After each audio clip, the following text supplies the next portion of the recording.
They thought silence could bury the truth. Two little girls, just 5 years old, hidden away in fear, their voices stolen by terror. A mother fighting for her life, a courtroom waiting for justice, and a dog, just one loyal German shepherd standing between innocence and darkness.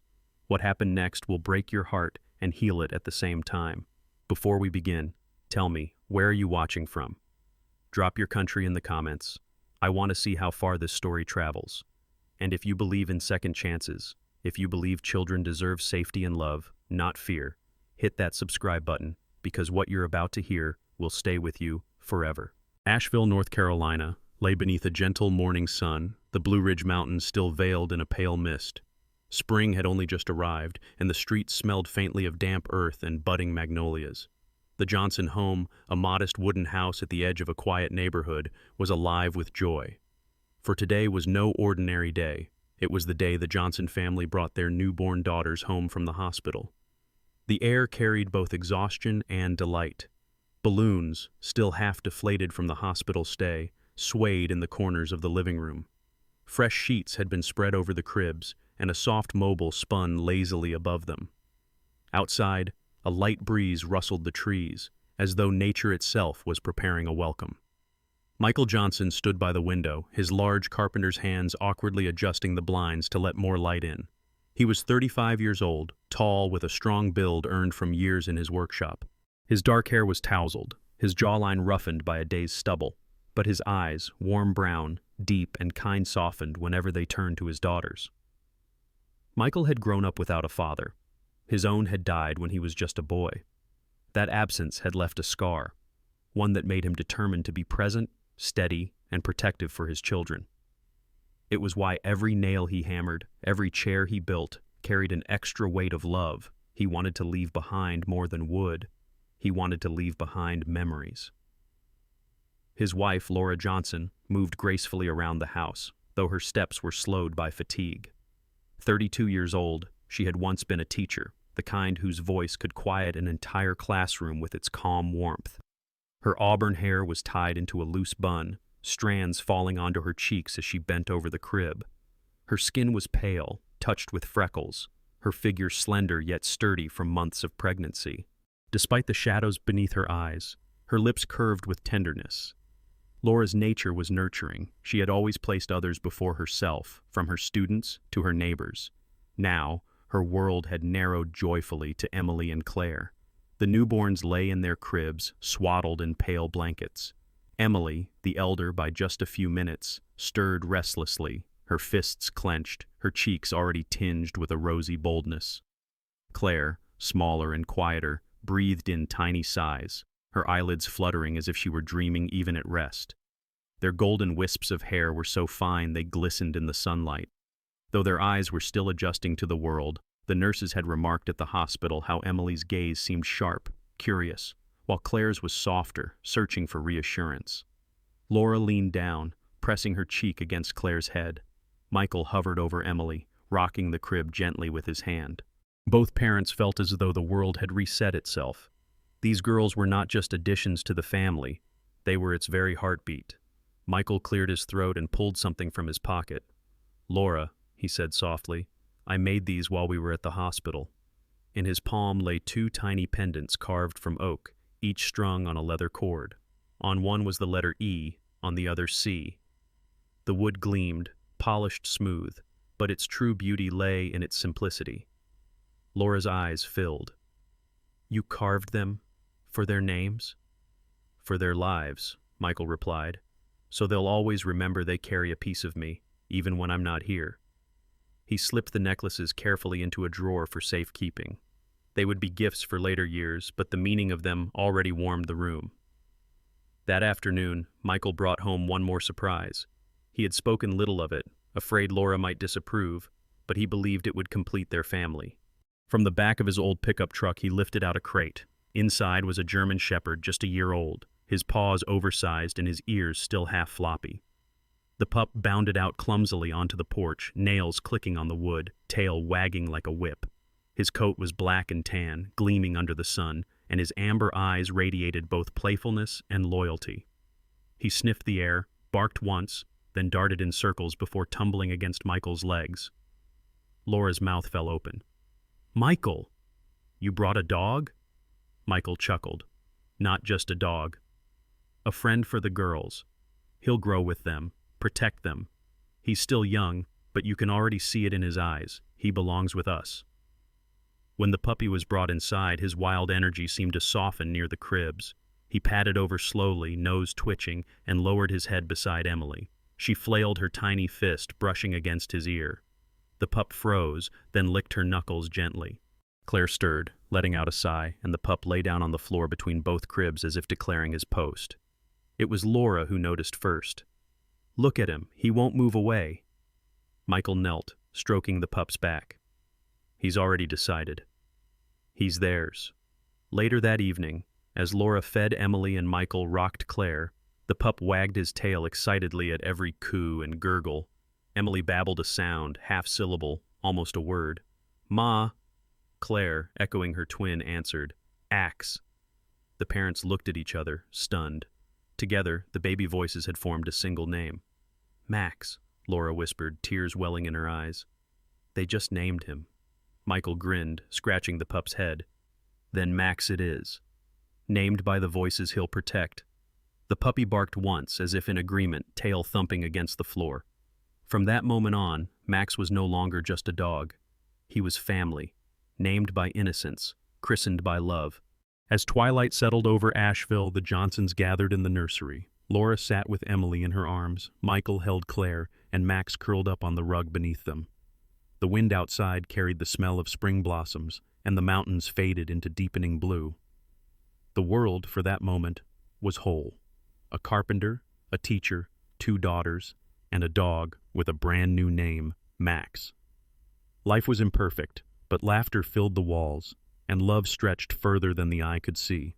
It was the day light truly arrived for the Johnson family. Spring in Asheville had shifted into the restless heat of summer, and the Johnson house, once alive with the cries of newborns, now held the busy chatter of toddlers. Emily and Claire were 3 years old, full of energy, running on unsteady but determined legs across the porch. The air smelled faintly of honeysuckle, cicadas hummed in the background, and the yard was filled with the familiar sound of Max, their German shepherd, now 4 years old. He was bigger, stronger, his ears standing tall, his chest wide, though his playful eyes betrayed the same gentle spirit that had first marked him as theirs. He followed the girls everywhere, never letting them wander out of sight.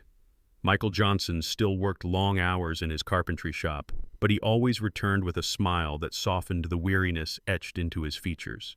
His hair had begun to gray faintly at the temples, but it only added to the calm dignity he carried. On weekends, he carved toys for Emily and Claire or patched up broken furniture for neighbors, refusing to take payment. Michael was dependable, a presence everyone in the community trusted. That morning, he had kissed Laura softly on the cheek before heading to town. Laura Johnson, now 35, had grown thinner, her hair still a soft auburn but pulled back tighter these days, as though she had less time for herself. The twins consumed her energy, yet she gave it freely, her patience never breaking. When neighbors stopped by, they often remarked on her warmth, though they also noticed the quiet exhaustion in her smile. Still, Laura loved fiercely, and her daughters knew it in every hug, every lullaby whispered at night. The town itself, a blend of mountain charm and working-class grit, knew the Johnsons as a family who carried light. They were not wealthy, but they were rich in laughter, in kindness, and in the sight of 2 little girls who always wore their father's wooden necklaces around their necks. The tiny oak pendants with their initials had become symbols, not just of their father's craft, but of their belonging. On an afternoon heavy with heat, Michael promised Laura he would make a quick trip into the city to pick up supplies for a new project. I won't be long, he said, ruffling Max's fur as the dog barked at his heels. The girls waved from the porch, chanting, "Daddy, Daddy," and laughing as Michael climbed into his truck. The engine roared to life, and then he was gone down the road, dust rising in the wake of his tires. Hours later, the sun began to dip, and Laura started to worry. The children grew restless, asking when Daddy would be home. Max paced near the door, ears twitching at every passing sound. Then, just as twilight bled into night, headlights swept across the driveway, not Michael's familiar truck, but the sheriff's car. Sheriff Douglas Harper stepped out, a man in his 50s, tall and broad-shouldered, with lines of weariness carved deep into his face. His eyes, usually stern, carried a softness now, shaded with dread. Harper was known in the community as a man who had seen too many tragedies yet never hardened entirely. He removed his hat and walked slowly to the porch, his boots heavy against the wood. Laura's heart sank before he even spoke. "Laura," he said, voice low, "there was an accident." A truck lost control on the mountain road. Michael didn't make it. The world seemed to tilt. Laura clutched the railing, her body trembling. The twins, too young to understand the words, only stared at the sheriff, sensing the shift in their mother's grief. Emily whispered, "Daddy?" Claire hid behind her sister, clutching her necklace tight. Max whined, pressing his nose against Laura's leg as if he knew. His amber eyes, once playful, darkened with something deeper, an awareness of loss.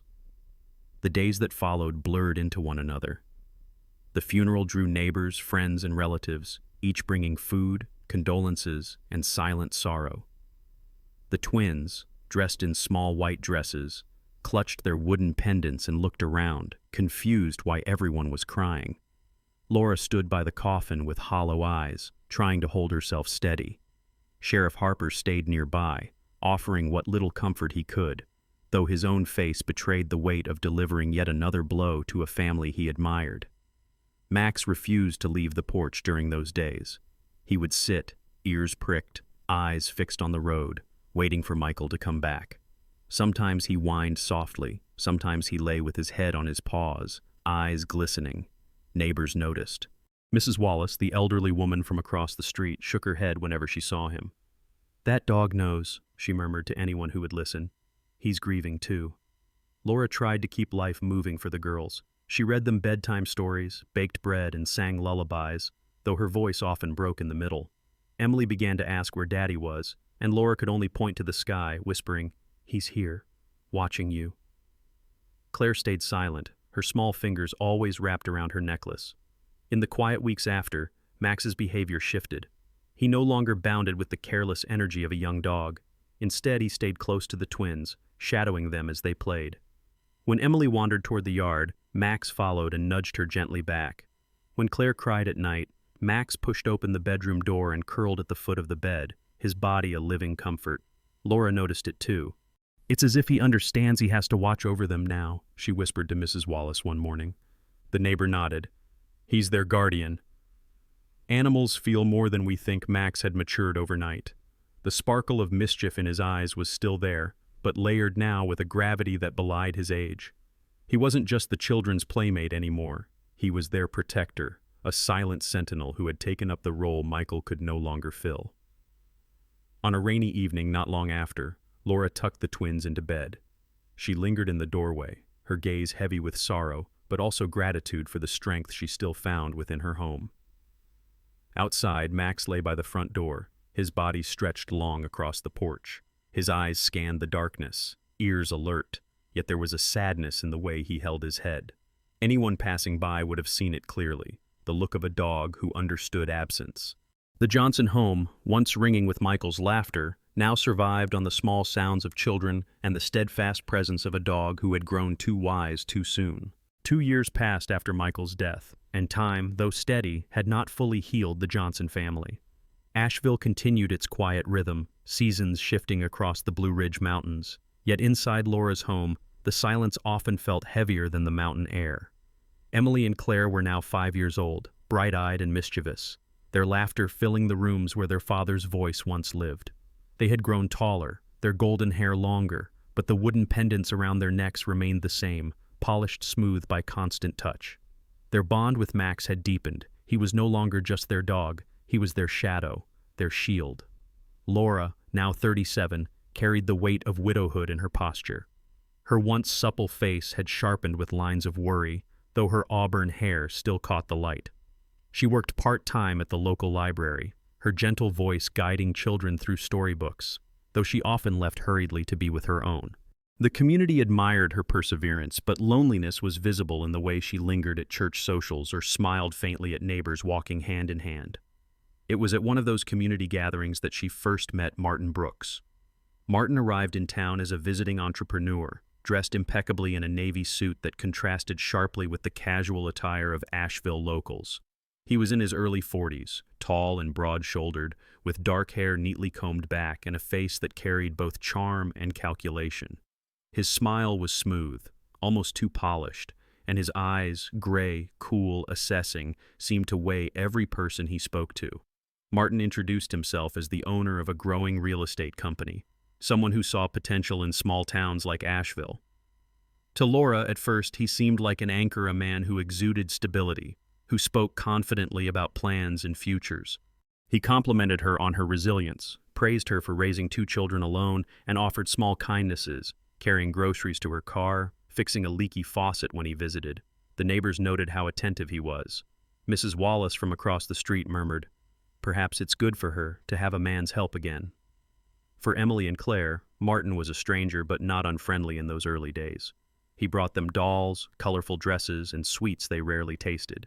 He would kneel to their height, smile too wide, and pat their heads stiffly. The girls accepted the gifts, though they never reached for his hand as they once had with Michael. Max, however, reacted differently. Now 6 years old, the German Shepherd had grown into a muscular, imposing presence, his black and tan coat sleek, his amber eyes keen. He no longer carried the clumsy energy of youth. Instead, he moved with the grace of a protector. When Martin first stepped into the Johnson home, Max positioned himself between the man and the twins, ears pricked, body taut. A low growl rumbled in his throat, quiet but unmistakable. "Don't mind him," Laura said quickly, embarrassed. "He's just protective." Martin's smile faltered only briefly before he forced a chuckle. "A fine dog," he said, though his gaze lingered coldly on Max. At first, Martin's presence seemed like relief. He took Laura out to dinners, spoke of building a future, promised the girls they would be safe. But over time, the cracks showed. His charm in public turned to criticism at home, complaints about Laura's spending, about the noise of children, about the dog hair on the couch. He insisted on order, on silence, on control. Max sensed it before anyone else. Whenever Martin raised his voice, Max would step forward, planting himself between the man and the children. It infuriated Martin. "That mutt thinks he runs this house," he snapped one evening after Max had blocked him from entering the girls' room. "He should be outside, where dogs belong." From then on, Martin began to shove Max out the door, locking him in the yard for hours. Sometimes he kicked at the dog's food bowl, muttering curses. Yet Max never turned aggressive. Instead, he watched, waited, his eyes glowing with the patience of an animal who understood his role. For Emily and Claire, the change was terrifying. They had lost their father, and now their mother's new companion filled the home with unease. Whenever Martin's footsteps grew loud, whenever his tone sharpened, the twins huddled together and whispered the same word, Max. To them, his name had become more than a call for their dog. It was a prayer, a talisman, a secret spell that promised safety. One stormy evening, when thunder rolled across the mountains, Martin snapped at the girls for leaving toys scattered on the floor. His voice was harsh, his hand lifted too quickly, and Emily gasped, clutching her sister. From outside the closed door came the sound of claws scratching against the wood, followed by Max's insistent bark. Claire whispered, "He's here," and the sisters clung to each other, chanting softly, "Max, Max, Max," until the storm outside matched the storm inside. Laura tried to soothe things, urging Martin to calm down, to remember the girls were still children. But his patience was thinning, and his resentment toward Max grew sharper each day. The neighbors began to notice. Mrs. Wallace remarked to a friend, "The house doesn't sound the same anymore." There's less laughter, more silence. Even Sheriff Harper, passing by during his rounds, paused when he saw Max pacing the porch, ears alert, eyes fixed on the window as though guarding secrets. By the end of that year, the Johnson home no longer glowed as it once had.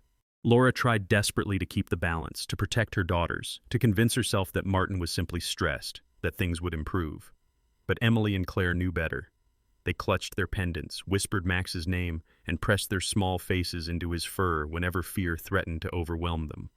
Max, lying beside their bed each night, understood without words. He was no longer the playful pup who had tumbled into their lives years ago. He was their shield against the shadow that had entered their home. And though Martin Brooks still carried the smile of a gentleman in public, Behind closed doors, the storm in his eyes was only beginning. Winter had settled harshly over Asheville, blanketing the mountain town with a brittle cold that seeped into the wooden frames of homes. The Johnson house stood dim against the icy wind, its windows flickering with the glow of strained domestic life. Inside, the air was thick with tension that had been building for months, the kind that made silence more terrifying than shouts. Laura sat at the kitchen table, her auburn hair loose, her face pale and drawn. She had grown thinner, her once bright eyes shadowed by fatigue and fear. In her hands she clasped a chipped mug of tea, though she barely sipped. Across from her, Martin Brooks loomed, broad-shouldered and imposing, his gray eyes sharp under the harsh light of the ceiling lamp. His expensive shirt was wrinkled, his tie loosened, his jaw set in anger. His handsome exterior, a mask he wore so well in public, was cracking under the weight of his temper. Emily and Claire, now 5, sat together near the living room, clutching their wooden pendants. Emily, the braver one, tried to keep her chin up, but her small hands trembled as she held Claire close. Claire leaned into her sister, her golden hair falling across her teary eyes, whispering, "It's okay. It's okay," though her voice shook. Max, the German shepherd now 6 years old, had been banished to the backyard earlier that evening after growling at Martin. His muscular frame paced restlessly on the frozen ground, paws scraping against ice. His amber eyes glowed through the glass door, fixed on the scene inside. Every few seconds he barked, his deep voice muffled by the pain, his breath steaming in the cold. It began over something trivial, a bill Laura had questioned, an expense Martin couldn't justify. His voice rose, echoing through the kitchen, his words dripping with contempt. "You think you can run this house? You think you're smarter than me?" Laura's hands shook around her mug. "I just asked, Martin. Please lower your voice, the girls." "The girls," he snapped, slamming his fist against the table so hard the mugs rattled. "Always the girls. You care more about them and that mutt than you do about me," Emily gasped, pulling Claire tighter. From the backyard, Max barked furiously, claws scraping at the door. Laura stood, her voice low but steady. "Stop this. You're scaring them." Her calm only fueled his rage. In a sudden movement, Martin flipped the table, the wood crashing against the tiled floor, splintering under the force. The sound shattered the air, and the twins screamed. Plates and silverware clattered across the room, the overhead light swinging wildly. Max threw himself against the glass door, barking with desperation, his deep growl vibrating through the walls. But the lock held. Martin turned on Laura, his face twisted, his breath sharp with whiskey. He struck her across the face, and her body crumpled to the ground. For a moment, everything froze, the girls' cries, Max's barking, even the howling wind outside seemed to stop. Emily pulled Claire under the fallen table, the broken wood forming a fragile shield around them. Tears streamed down their cheeks as they huddled together, their tiny bodies trembling. Emily whispered the only words she knew could give strength. "Hide, Max. Hide, Max." It was more than a name. It was a plea, a prayer, a reminder that their protector was near, even if locked away. Claire echoed her sister's whispers, clutching her pendant until her fingers hurt. Through the broken slats of the table, they could see Martin's shadow looming, hear his ragged breathing. The man who was supposed to be their stepfather now looked like a monster, his tall frame distorted by the swinging light. Max's barking grew frantic, hoarse, his claws scratching raw lines into the wood of the back door. His body slammed against it again and again until the frame rattled, but it would not give. Across the street, Mrs. Wallace, the elderly neighbor, peered from behind her curtains. Her silver hair was tucked into a scarf, her frail body wrapped in a shawl. She had heard the shouting, the crash of wood, the sharp cry of children. Her wrinkled hands trembled as she gripped the window frame. "Oh, Lord," she whispered, eyes wide with fear. She saw the flicker of lights inside, the shadows moving violently. She heard Max's muffled barks, the clatter of breaking dishes. But fear held her rooted. Mrs. Wallace had lived alone for years, ever since her husband died in a factory accident. That trauma had left her timid, reluctant to interfere. She wanted to call the sheriff, but the phone felt heavy, her courage thinner than the glass she peered through. With tears in her eyes, she stepped back from the window, whispering prayers, haunted by the sounds of the house across the street. Inside, Laura lay unconscious on the floor, her auburn hair matted with blood from a gash on her temple. Martin stood over her, chest heaving, his hands shaking. He muttered curses under his breath, his rage draining into panic. The twins dared not move, not even breathe too loudly, their wide eyes fixed on their mother's still form. Then, at last, the sound of sirens split the night. Blue and red lights flared against the frosted windows, and the wail grew louder as it pulled into the driveway. Max barked with renewed fury, his voice echoing like thunder. The front door burst open. 2 officers entered, one of them Deputy Caleb Hayes, a man in his late 30s with sandy blonde hair cropped short and storm-gray eyes that scanned the scene with urgency. His frame was lean but strong, his winter uniform dusted with snowflakes. Known for his steady nerves and quiet compassion, Caleb had served Asheville for over a decade, carrying the memory of losing a childhood friend to domestic violence, a memory that made every call like this personal. "Police!" he shouted, raising his hand. "Step back!" Martin froze, his face pale, his polished image shattered. The second officer moved swiftly to secure him, while Caleb rushed to Laura's side, checking her pulse, calling for medics. The twins scrambled out from under the table, running straight to the back door where Max still barked and whined. Caleb noticed, moved quickly, and unlocked the door. Max barreled inside, knocking the officer slightly off balance, then darted to the girls, licking their faces, nudging them toward safety. His amber eyes glared at Martin as he growled low, protective fury vibrating through his chest. Paramedics arrived, their uniforms flashing white against the chaos. Laura was lifted gently onto a stretcher, oxygen mask pressed to her face. Emily and Claire clung to Max's fur, refusing to let go, their sobs muffled against his coat. Deputy Hayes knelt beside them, his voice calm. "You're safe now. We'll take care of your mom." His eyes lingered on Max, admiration flickering there. "And you've got a brave guardian." Outside, neighbors gathered, whispers filling the cold night air. Mrs. Wallace stood at the edge of her porch, tears streaking her cheeks. She hadn't gone in, hadn't called sooner, and guilt pressed down on her frail shoulders. Yet when she saw Max leading the girls to the ambulance, his head lowered protectively, she whispered, "Thank God for that dog." The Johnson home stood broken, its table splintered, dishes shattered, silence heavy once more. But amid the wreckage, 2 little girls had survived the night of terror, because even locked outside in the cold, their guardian had never stopped fighting for them. The courthouse in Asheville loomed against a gray sky, its old brick walls wet from a morning drizzle. The town buzzed with murmurs of the trial that had shaken its quiet streets.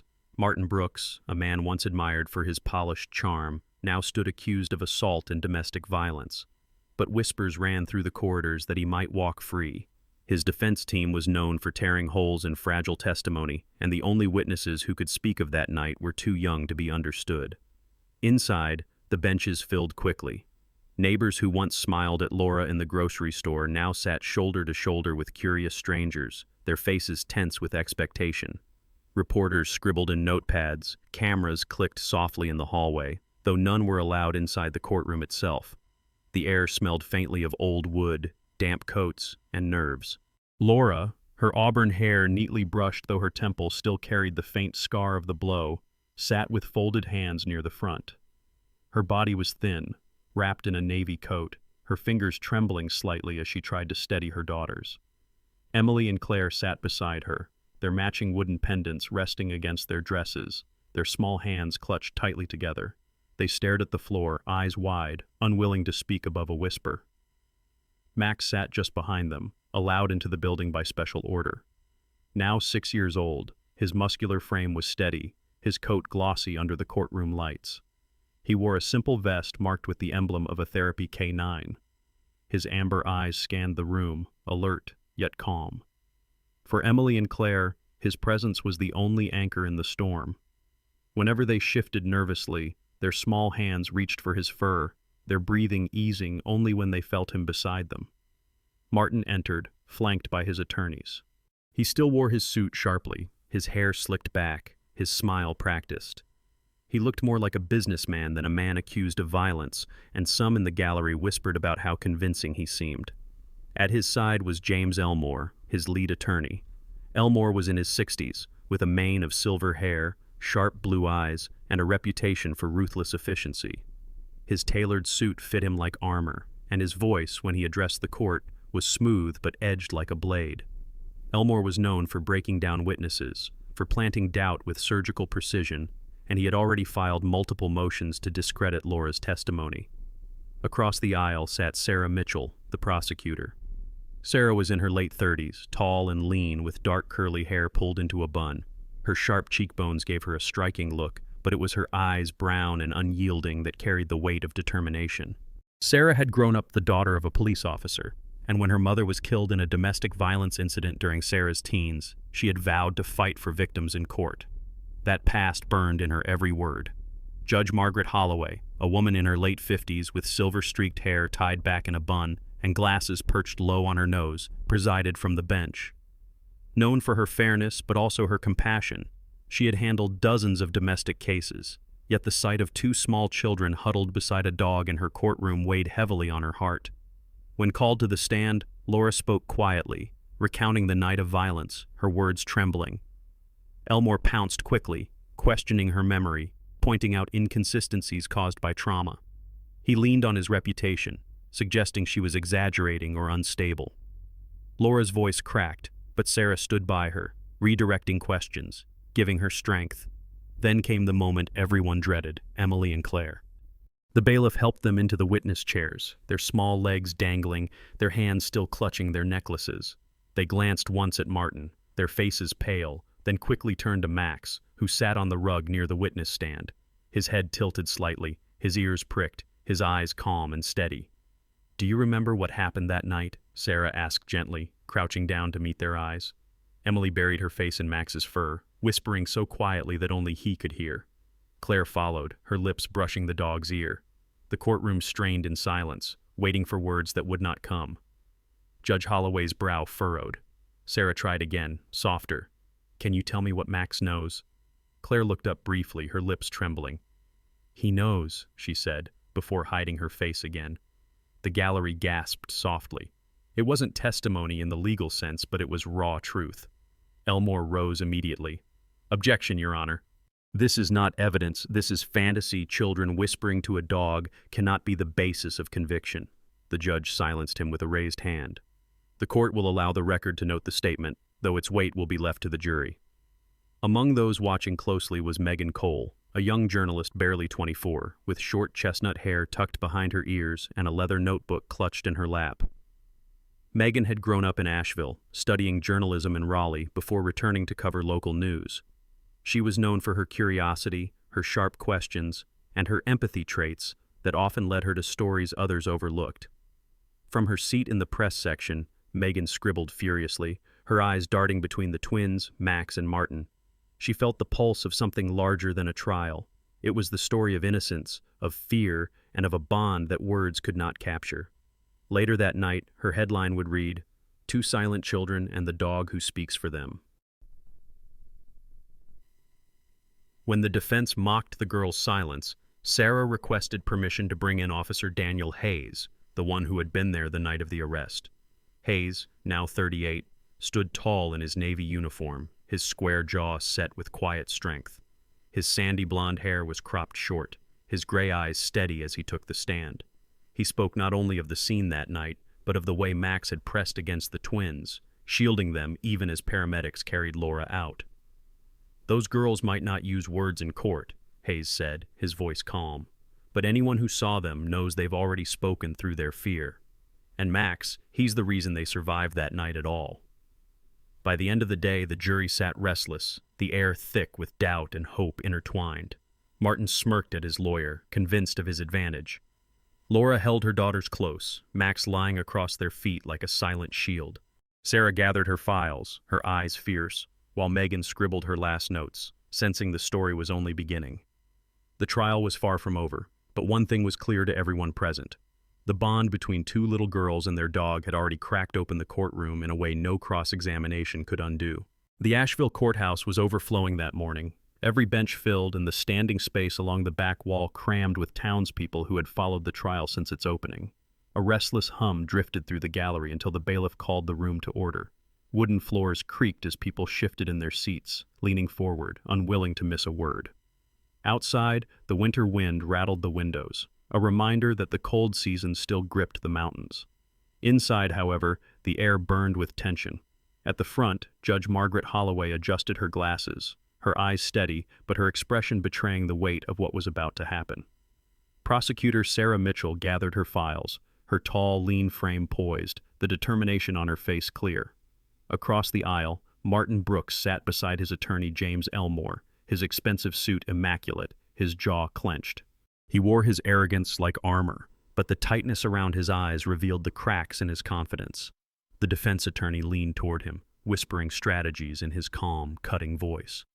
Elmore's silver hair caught the light as he sat back, watching the proceedings unfold with practiced detachment.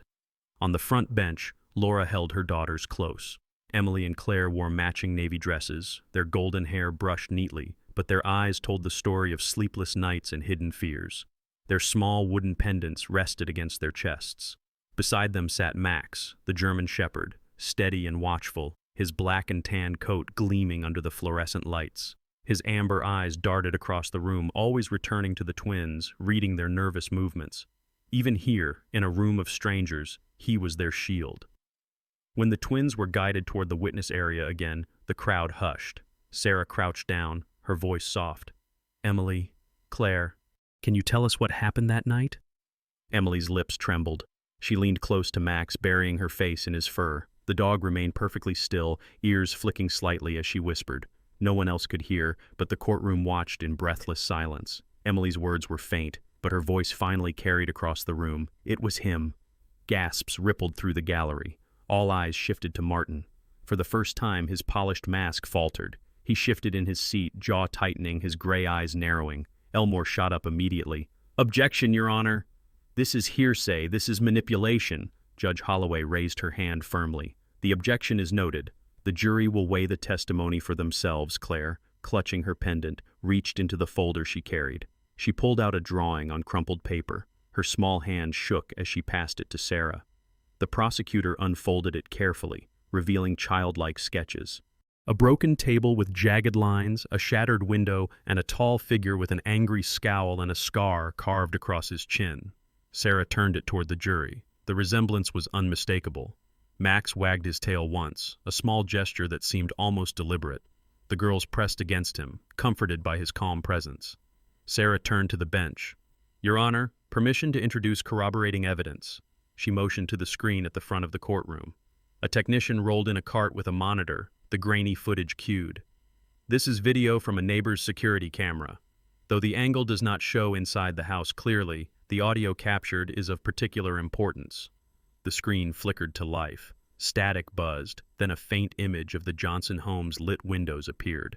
The muffled crash of breaking wood echoed through the speakers, startling several in the gallery. A woman's scream followed, sharp and panicked. Then, cutting through the noise, came the high-pitched voice of a child. "Hide, Max." The courtroom froze. The voice was faint, but it was there, chilling and unmistakable. Laura covered her mouth, tears streaming down her cheeks. Emily and Claire clung tighter to Max. Elmore leapt up again, his voice sharp. "This is inadmissible. Children cry things all the time. This could mean anything." But the damage was done. The jury leaned forward, eyes fixed, their faces pale.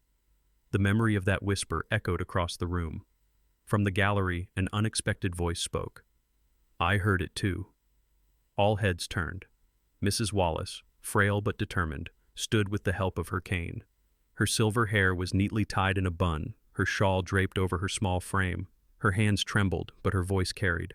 "I live across the street." That night, I saw the lights flashing inside, heard the shouting, the crash of a table breaking. And yes, I heard children crying. I should have called sooner, but I was afraid. She paused, her eyes brimming with tears. But I know what I heard. I heard them call for Max. I'll never forget that sound. Sarah nodded gratefully. "Thank you, Mrs." Wallace Judge Holloway's gaze softened, her gavel tapping lightly. "The testimony is admitted." "The jury will take note." Martin's face had gone pale. He leaned toward Elmore, whispering urgently. The lawyer raised his voice, trying to regain ground. "Your Honor, this is a circus.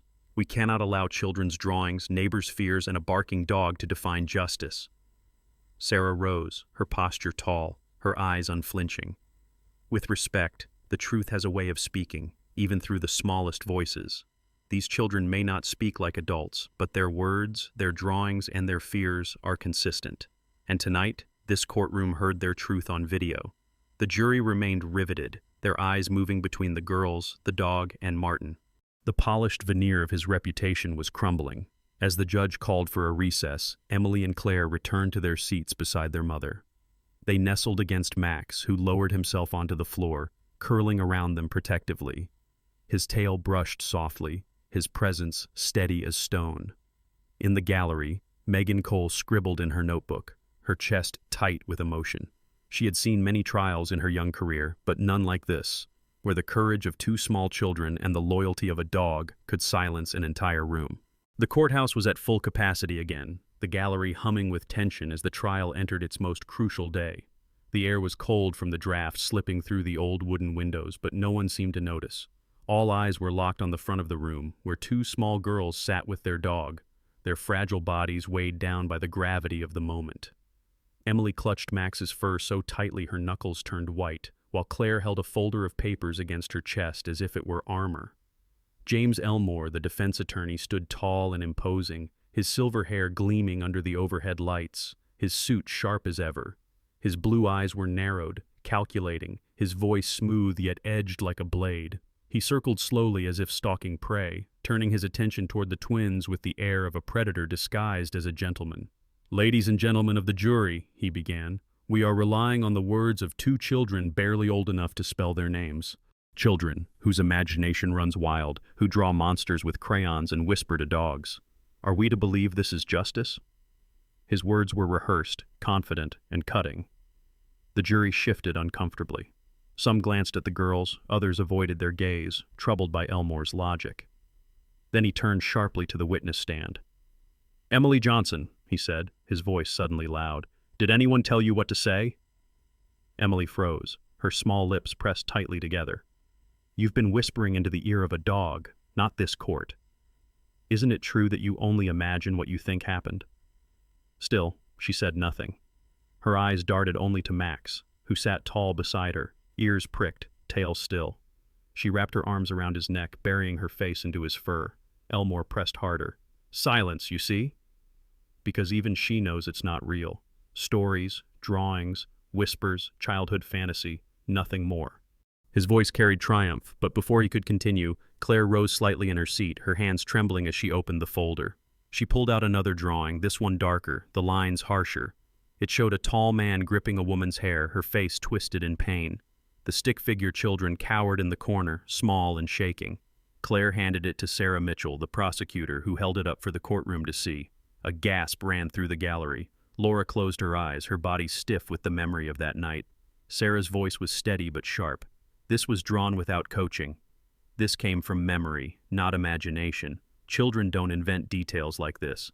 The atmosphere shifted. The jury leaned forward. Elmore's confident smirk faltered, but before he could object, something worse unraveled. Martin Brooks, who had sat with forced calm all week, suddenly snapped. His gray eyes blazed with fury, his face twisted. He slammed his hand against the table and shot to his feet, his voice raw with rage. "This is a lie! She's lying! He lunged forward as if to reach the girls, his polished mask shattering in front of everyone. Before the bailiff could react, Max leapt up.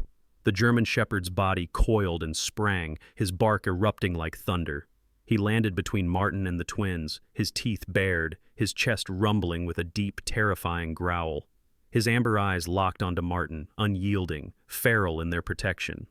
The gallery erupted in chaos screams, gasps, the scrape of benches, but all anyone could see was the dog standing tall, shielding two terrified children from a man who had just revealed his violence to the world.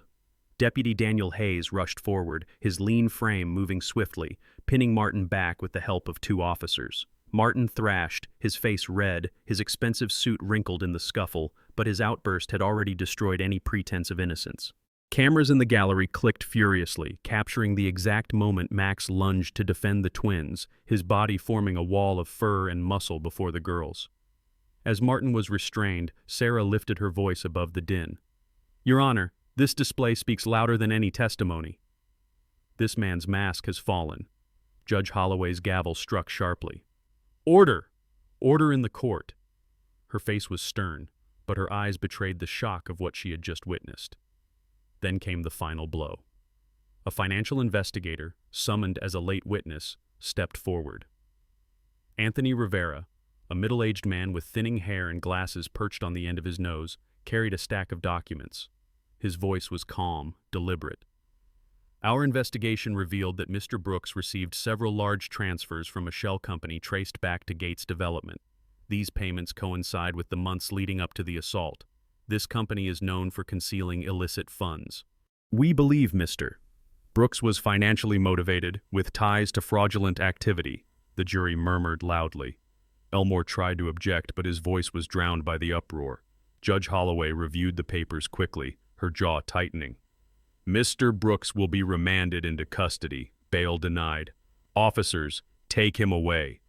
The sight of Martin being dragged from the courtroom, his suit disheveled, his once polished demeanor destroyed, left the gallery buzzing.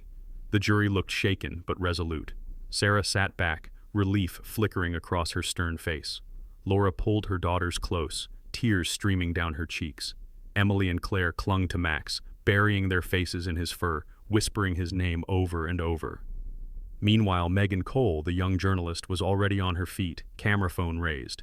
She snapped the iconic photograph, Max standing rigid, his amber eyes burning, his body blocking the children, Martin lunging behind him. Within hours, the image would circulate across the nation, headlines calling Max a hero, a symbol of justice.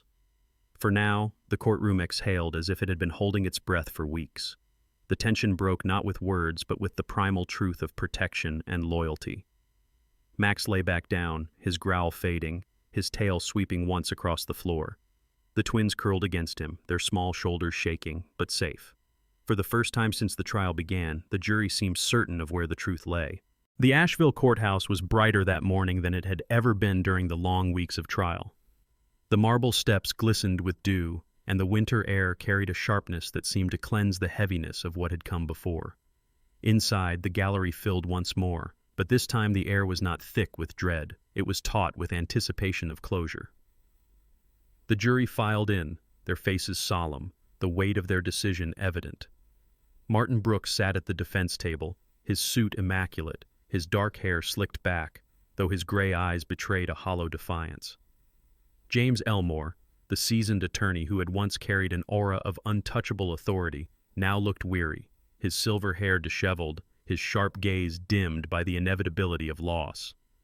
Across the aisle, prosecutor Sarah Mitchell stood poised, her tall, lean frame unwavering, her dark curls framing a face alight with restrained triumph. Years of grief and purpose had brought her to this day, and she wore it like armor. Judge Margaret Holloway read the verdict, her voice steady. Guilty. The words seemed to echo, reverberating through the chamber. Martin's shoulders stiffened, his jaw tightening, but the fight was gone. Bailiffs moved forward, clasping his wrists in cuffs. The gavel struck like thunder, marking the end of his reign of terror. Laura Johnson sat in the front row, her auburn hair catching the light, her thin face flushed with relief. She closed her eyes and whispered a prayer, her hands clutching the pendants of her daughters. Emily and Claire pressed close to her sides, their golden hair brushing her shoulders. Emily whispered, "It's over, Mommy." And Claire added softly, "We're safe." Tears traced Laura's cheeks as she kissed their foreheads. The press swarmed outside. Among them was Megan Cole, the young journalist whose leather notebook had captured every moment of the trial. Her chestnut hair was tucked neatly behind her ears, her sharp brown eyes glowing with purpose. She had already chosen her headline, "The Dog Who Spoke for the Twins." Her article, published that very evening, would ripple beyond Asheville, sparking national discussion about the role of therapy animals in courtrooms. Her words were crisp, yet heartfelt. Max gave 2 children a voice when fear had stolen it. He reminded us that justice is not only found in laws, but in loyalty, courage, and love. The story caught fire, reaching lawmakers, sparking debates, and eventually influencing legislation to allow therapy dogs to support children in court across multiple states. But the most profound recognition came in the days that followed. In a small ceremony on the courthouse lawn, attended by townsfolk, officers, and reporters, Max was honored. Deputy Daniel Hayes, tall and steady in his Navy uniform, knelt beside the German Shepherd, his storm gray eyes softening as he placed a gleaming medal on Max's collar. For bravery, loyalty, and for giving children a voice, the plaque read. The crowd applauded, many with tears in their eyes.